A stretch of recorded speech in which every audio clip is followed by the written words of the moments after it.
ఎంత చదవాలో తెలీదు. ఏం చదవాలో తెలీదు. ఎంత చదివినా ఇంకా కొంత సిలబస్ మిగిలుంది అనే ఫీలింగ్ తెప్పించే ఏకైక examination UPSC civil services examination. So, students నిన్న యూపీఎస్‌సి సివిల్ సర్వీసెస్ యొక్క ప్రిలిమ్స్ రాసిన తర్వాత చాలామంది చాలా డిసప్పాయింటెడ్‌గా ఉన్నారు ఆ పేపర్ చూసిన తర్వాత. సో, ఒకటేనండి నేను చెప్పేదేంటి అంటే, ఇప్పుడున్న రోజుల్లో మనకి ప్లాన్ బి అనేది కంపల్సరీగా మీరు పెట్టుకోవాలి. I'm not talking about the rich people here. Rich పీపుల్‌కి వాళ్ళ పేరెంట్స్ అంటే రిచ్ పీపుల్ గురించి చెప్తాను. మధ్య తరగతి అంటే అలాగే పేదవాళ్ళ గురించి కూడా మాట్లాడుకుందాం. రిచ్ పీపుల్‌కి ఫస్ట్ మనకి ఇక్కడ అడ్వాంటేజెస్ ఏంటి? ఐదర్ వాళ్ళ తాతలు, ముత్తాతలు లేదా తాతలు సంపాదించిన ఆస్తులుంటాయి. లేదా తల్లిదండ్రులు సంపాదించిన ఆస్తులుంటాయి. యూపీఎస్సీ కోసం ట్రై చేస్తారు. రాకపోతే ఏదో బిజినెస్ పెట్టుకుంటారు. లేదా వేరే కంట్రీ వెళ్ళిపోతారు. అమ్మాయిలైతే బాగా డబ్బున్నోళ్ళకిచ్చి పెళ్లి చేస్తారు. అబ్బాయిలైతే ఏదో ఒక మంచి వాళ్ళ ఫాదర్ బిజినెస్‌లు కంటిన్యూ చేయమని చెప్పేస్తారు. వాళ్ళు సెటిల్. పేద మరియు మధ్య తరగతి కుటుంబాలు. మనకి ఆశలు మరియు ఆశయాలు చాలా ఎక్కువ. సపోర్ట్ తక్కువ. మన ఫ్యామిలీస్‌లోనే కుళ్ళు, కుతంత్రాలతో కూడిన ఫ్యామిలీస్ ఉంటాయి. మనం బాగుపడుతున్నామంటే పక్కనోడు ఎప్పుడు గూడా ఓర్చలేడు. మనకి సరిగ్గా డబ్బుండదు. చదువుకుందామంటే డబ్బుండదు. సపోర్ట్ చేసే ఫ్రెండ్స్ గానీ, ఫ్యామిలీ మెంబర్స్ గానీ ఉండరు. సరే ఎంతో కొంత సపోర్ట్ చేసి ఎవరో ఒకళ్ళు చదువుకోమని ముందుకు పంపిస్తే మనకి ఏం చదవాలి, ఎలా చదవాలి అని క్లారిటీ ఇచ్చే మెంటర్స్ కూడా సరిగ్గా దొరకరు. ఇదే ఒక వింత ప్రపంచం దట్ ఈస్ యూపీఎస్‌సి. ఈ ఊబిలో పడి చాలామంది జీవితాల్ని నాశనం చేసుకుంటున్నారు. ముఖ్యంగా చెప్పాలి అనుకుంటే, మీ యొక్క ప్రైమ్ ఏజ్‌ని మీరు ఈ యొక్క సివిల్స్ అనే ట్రాప్‌లో వేస్ట్ చేసుకుంటున్నారు. సివిల్స్‌కి కాంపిటీషన్ నేనెప్పుడు గూడా లక్షల్లో ఉంటదని అందరూ చెప్తూ ఉంటారు గానీ, దట్ ఈస్ ఆల్ షిట్ అండి. పీస్ ఆఫ్ షిట్ అంతే. సివిల్స్‌కి కాంపిటీషన్ కేవలం వందల్లోనే ఉంటది. అంటే మన ఇండియా మొత్తంలో బాగా చదివే కొంతమంది స్టూడెంట్స్ ఉంటారు వందల్లో. బాగా అని ఎందుకు చెప్తున్నాను అంటే, ఒక ఎగ్జాంపుల్ చెప్తా. ఇప్పుడు యూపీఎస్‌సీ ప్రిలిమ్స్ ఎగ్జామినేషన్ పోయింది.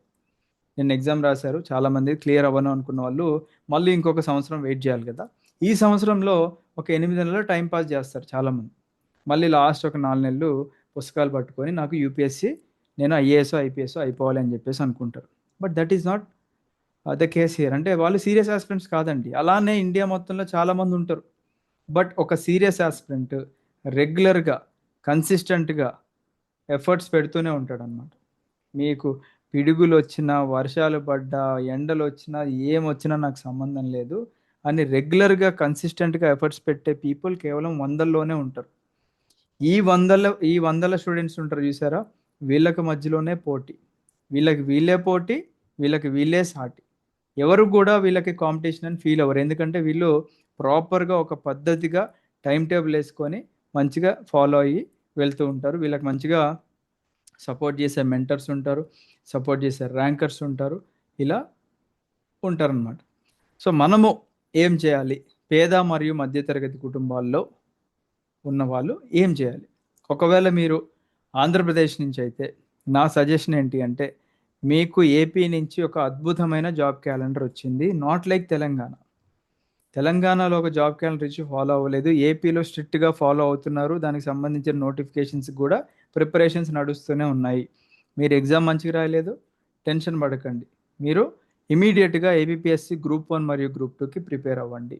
గ్రూప్ 2లో దాదాపుగా 750 పోస్టులున్నాయి ఈసారి. మనకున్న ఇన్ఫర్మేషన్ ప్రకారం దాదాపుగా 130 డీటీలు ఉండే అవకాశాలున్నాయి. గ్రూప్ 1కి చాలా తక్కువే ఉన్నాయి. అబౌట్ 100కి అటు ఇటుగా ఉంటాయి. But that's okay. తెలంగాణ లాగా ఒకటేసారి భారీ నోటిఫికేషన్ ఇవ్వకోకుండా అక్కడక్కడ మనకి ఫ్రీక్వెంట్‌గా ఇస్తూనే ఉన్నారు కాబట్టి ట్రై చేయండి. ట్రై చేయడంలో తప్పులేదు. కాకపోతే మీ యూపీఎస్‌సికి ప్రిపేర్ అయిన ఎఫర్ట్స్ అయితే వేస్ట్ చేసుకోకండి.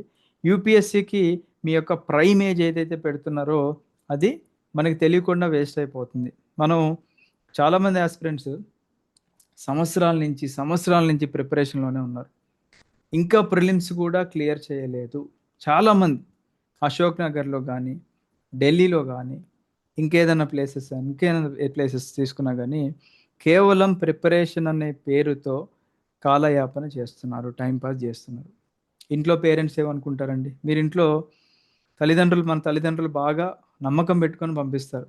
మా పిల్లోడు లేదా మా పాప ఐఏఎస్సో లేదా ఐపీఎస్ సాధించుకొని తిరిగొస్తారు అని జెప్పేసి వాళ్ళు ఎన్నో కలలు కంటూ ఉంటారు. బట్ మనం జేసేదేంటంటే అక్కడ జస్ట్ మన పేరెంట్స్ని మోసం చేస్తున్నాం.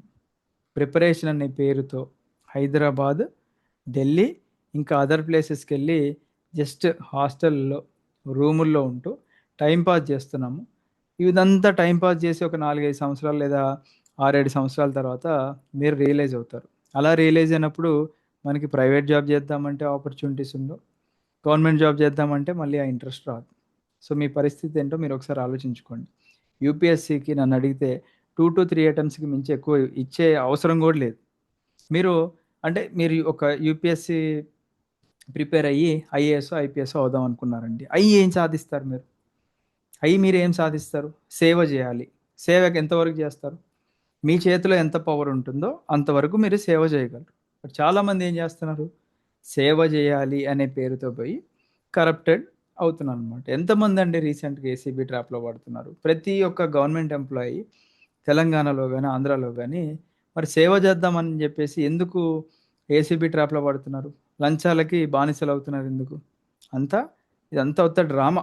గవర్నమెంట్ జాబు వాస్తవంగా చెప్పాలంటే జీతాలతో ఎవడు బతకలేడండి. గవర్నమెంట్ ఇచ్చే జీతాలు సరిపోవని జెప్పేసి చాలామంది లంచాలకు అలవాటు పడుతున్నారు. మీకు లంచాలు తీసుకునే ఇంట్రెస్ట్ ఉంటే మీరు మంచిగా జాయిన్ అవ్వండి. కొంతమందున్నారు. చాలా అంటే చాలా చాలా అంటే చాలా రేర్‌గా మనకు కనిపిస్తారండి కొంతమంది. వాళ్ళ సర్వీస్ మొత్తంలో ఒక్క రూపాయి కూడా పాపపు సొమ్ము ముట్టుకోనటువంటి వాళ్ళు చాలా తక్కువున్నారు. మిగతా వాళ్ళందరూ గూడా లంచగొండులే. ఓకేనా?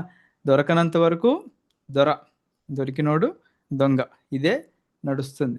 మన ఏపీ గాని, తెలంగాణలో గాని కరప్షన్ అనేది మన ఇండియాలో ఇంకా అలాగే ఉంది. ఏసీబీ ఎన్ని ట్రాప్‌లేసి ఎంతమందిని పట్టుకున్నా గాని ఇంకా జరుగుతూనే ఉంది. జరుగుతూనే ఉంది కరప్షన్ తప్పించి ఆగట్లేదు. మీరు సేవ చేయాలి ఒకవేళ పబ్లిక్ అనుకుంటే ఎలాగైనా చేయొచ్చండి సర్వీస్ అనేది. అది గవర్నమెంట్ జాబ్‌లోనే చేయాలని లేదు. ప్రైవేట్ జాబ్‌తో చేయొచ్చు. టీచింగ్ ద్వారా చేయొచ్చు. ఇంకేదన్నా ఎన్‌జీఓలో ఇంకేదన్నా there are many other options అండి. But do not spend your prime age on UPSC. ఓకేనా? ప్లాన్ బి ఖచ్చితంగా వెతుక్కోండి. ఏపీ వాళ్ళు ఏపీ జాబ్ క్యాలెండర్ ఫాలో అవుతూ ఇంకేదన్నా సెంట్రల్ గవర్నమెంట్ జాబ్స్ ఇంట్రెస్ట్ ఉందా? బ్యాంకింగ్ ఇంట్రెస్ట్ ఉందా? ఎస్ఎస్‌సి జాబ్స్ ఇంట్రెస్ట్ ఉందా? అవి కూడా మీరు చూజ్ జేసుకోండి. తెలంగాణ నుంచి మనకి అసలు ఏ క్లారిటీ లేదు కాబట్టి, బెటర్ సెంట్రల్ గవర్నమెంట్ జాబ్స్‌కి ప్రిపేర్ అవ్వండి. ఎవ్రీ ఇయర్ మనకి ఒక ప్రాపర్ జాబ్ క్యాలెండర్ ఇచ్చి సెంట్రల్ గవర్నమెంట్ జాబ్స్ ఏమున్నాయో అవి చూసుకొని, దాని ప్రకారంగా మీరు ప్లానింగ్ చేసుకుంటే బెటర్ అండి. ఓకేనా? అంతేగాని మీ యొక్క ప్రైమ్ ఏజ్‌ని దయచేసి వేస్ట్ చేసుకోకండి. నాకు తెలిసిన మిత్రులే చాలామంది ఉన్నారండి. ఇప్పటికి గూడా ఈ గవర్నమెంట్ జాబ్ ట్రాప్‌లో పడి అలానే టైమ్ పాస్ చేసుకుంటూ అశోక్ నగర్ దగ్గర తిరిగి ఇక వాళ్ళు ఏం చేయలేని పరిస్థితి. ఏం జేయలేని పరిస్థితి. ఉద్యోగాలకి రాద్దామంటే ఇంట్రెస్ట్ రాదు. ఇంటికెళ్తే మొఖం చూపించుకోలేను. బయట సొసైటీలో ఏదన్నా పెళ్ళికెళ్దామన్నా గానీ, మీ అబ్బాయి ప్రిపరేషన్ ఎప్పుడో ఎళ్ళాడు గదండీ! ఓ 10 సంవత్సరాల క్రితం ఇంకా రాలేదా అని జెప్పేసి తల దించుకునే పరిస్థితికి తీసుకొచ్చుకున్నారు. అదెవరు తీసుకొచ్చుకున్నారంటే మీరే తీసుకొచ్చుకున్నారు. మీరు గుండెల మీద చేసుకొని ఒకసారి మీకు మీరు ఆన్సర్ చెప్పుకోండి. మీరు నిజంగా సిన్సియర్‌గా ఎఫర్ట్స్ పెట్టారా కాంపిటీటివ్ ఎగ్జామ్స్‌కి? అని మీరే ఒకసారి ఆలోచించుకోండి. మీరు గనక 100% ఎఫర్ట్స్ పెడితే ఖచ్చితంగా మీకు ఉద్యోగం వచ్చేది. మరి మిగతా వాళ్ళందరికి ఎందుకు వచ్చినాయి ఉద్యోగాలు? మీకెందుకు రాలేదంటే సింపుల్‌గా మీరు ఎఫర్ట్స్ పెట్టలేదు. మీరెక్కడో టైమ్ వేస్ట్ చేశారు. టైమ్ పాస్ చేశారు. నాకు గాక ఇంకెవరికి వస్తదని కొంతమందికి ఓవర్ కాన్ఫిడెన్స్‌తో వెళ్ళిన వాళ్ళున్నారు. అలా దేర్ ఆర్ మెనీ ఎగ్జాంపుల్స్ అండి. ఓకేనా? సో, మీరు దయచేసి వేస్ట్ చేసుకోకండి. టైం వేస్ట్ చేసుకోకండి. మీ టాలెంట్ ఏముంది? దాన్ని బేసిస్ మీద మీకెక్కడ ఆపర్చునిటీస్ ఉన్నాయో వెతుక్కొని అటు వెళ్ళండి. అలా వెళ్ళిన తర్వాత ఒక మెట్టెక్కిన తర్వాత మళ్ళీ మీ ప్రిపరేషన్ కంటిన్యూ చేసుకోండి. యూపీఎస్‌సి మీ గోల్‌ని నేను ఎక్కడా గూడా కంప్లీట్‌గా వదిలి వెళ్ళమని చెప్పట్లేదు. పేద మరియు మధ్యతరగతి కుటుంబాలకి ఒక ఉద్యోగం అనేది ఒక కాన్ఫిడెన్స్ ఇస్తుంది. ఒక ఉద్యోగం అనేది ఫినాన్షియల్ స్టెబిలిటీ తీసుకొస్తుంది మనకి. సో, మనము మన పేరెంట్స్ మీద డిపెండ్ అవ్వకుండా ఉండాలి అంటే మనకి డబ్బులు కావాలి. మనకి డబ్బులు కావాలి అంటే ఒక చిన్న గవర్నమెంట్ జాబ్ అయినా ముందు మీరు సంపాదించుకొని, ఆ జాబ్ చేస్తూ మీరు వేరే జాబ్స్‌కి వెళ్తే చాలా అడ్వాంటేజ్ ఉంటది మీకు. ఇప్పుడు డైరెక్ట్‌గా సివిల్ సర్వీసెస్ రావట్లేదనుకోండి, మనకి షార్ట్‌కట్ ఉంది కదా! ఏంటి shortcut? AP or Telangana group 1 ద్వారా కూడా వెళ్ళొచ్చు. అదే క్యాడర్స్‌కి వెళ్ళొచ్చు కాబట్టి okay. If not plan A, then plan B. If not plan B, then plan C. అలా మీరు మీ లైఫ్‌ని మంచిగా ప్లాన్ జేసుకోండి. ఎవరు గూడా డిసప్పాయింట్ అవ్వకోకుండా ఉంటారు. ఓకేనా?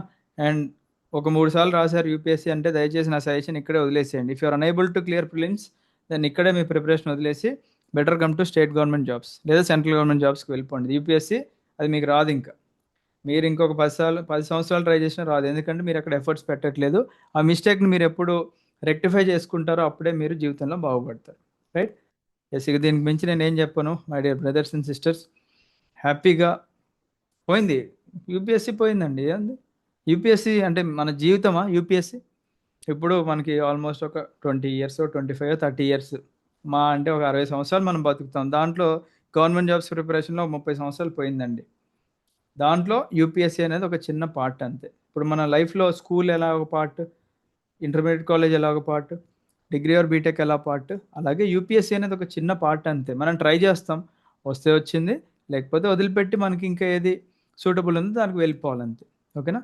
So I wish you all the best అండి. Have a great day. Jai Hind.